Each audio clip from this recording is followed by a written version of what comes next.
Denver is removing lead water pipes. Beautiful thing. Clean water is fundamental, it's necessary. It's not anything we as human beings can bargain with. We need clean water, clean air, clean food. Those three things go together. And Denver is making progress towards clean water. Check out this headline. Denver gets go ahead from EPA after progress on lead pipes. And the EPA on Thursday approved a nearly $700 million plan to remove all lead pipes in the Denver region. Hello, somebody. Hopefully that plan is coming to a neighborhood near you. And as you may have guessed, lead water lines are a major source of lead poisoning. The metal causes brain damage, and the agency says no amount is safe for children's bodies at all. Let us not forget what happened to the children of Flint. Adults were involved too, but children in particular, Flint certainly was the modern day canary in the coal mine. Now, Denver's water had high levels of lead a decade ago, and therefore local officials promised in 2020 to replace between 64,000 and 84,000 lead pipes in 15 years, a comparatively fast pace. To make sure people aren't getting lead poisoning in the meantime, they also promised to hand out lead removing filters to residents. So far, the utility has dug up 15,000 lead pipes. Y'all better go head on. Now, officials also said they are targeting lead pipe replacements near schools and daycare centers. Good on you. Let's start with those babies. Because of the swift action, the city's latest tests show that lead levels have now dropped below federal limits. Now you see what can happen when policymakers get together with a sense of urgency and do the right thing for their people. But don't let it be forgotten that across the country, people are still without proper clean water and people are still paying the price for poor infrastructure. Jordan, your thoughts? This is one of those stories where when you hear it, your initial reaction is always, oh, that's good. And then you think about it for a second and it's like, why did this not happen years ago?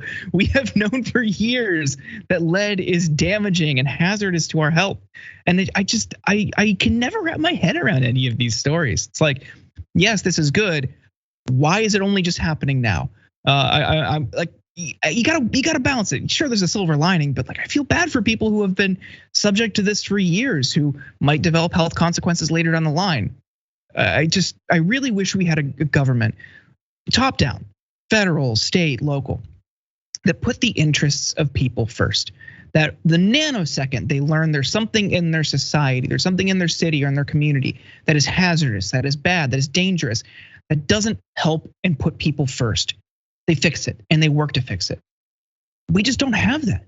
We have a system that waits until there's enough outrage, there's enough media coverage, and potentially there's enough deaths that maybe then they'll start a commission to look into it and offer proposals, and they're bound by red tape and bureaucratic quagmires.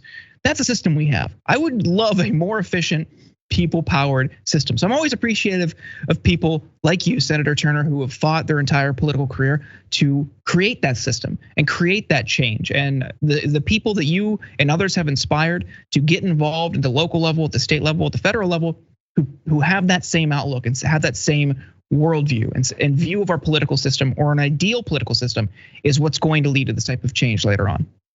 Oh, thank you for that, Jordan. And I too, as we talk about this good news, I feel the same way that you do, which is, Jesus, why did it take so long? And you're correct. A lot of folks, sometimes we don't remember that people have already sacrificed.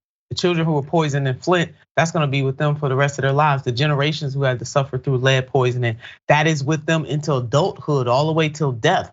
And so it is incumbent upon us to make sure that we are fighting these types of fights. These are righteous fights right away. And so Flint, yeah, let's go ahead and put Flint back up. You were right. Flint is still shaken by its water crisis, and residents are experiencing long-term mental health issues. This is serious, lifelong consequences for people. And in Jackson, Mississippi, here's the latest update. Judge okays Fed's bid to step in and manage Jackson, Mississippi's struggling water system. Glad it's happening, late as hell.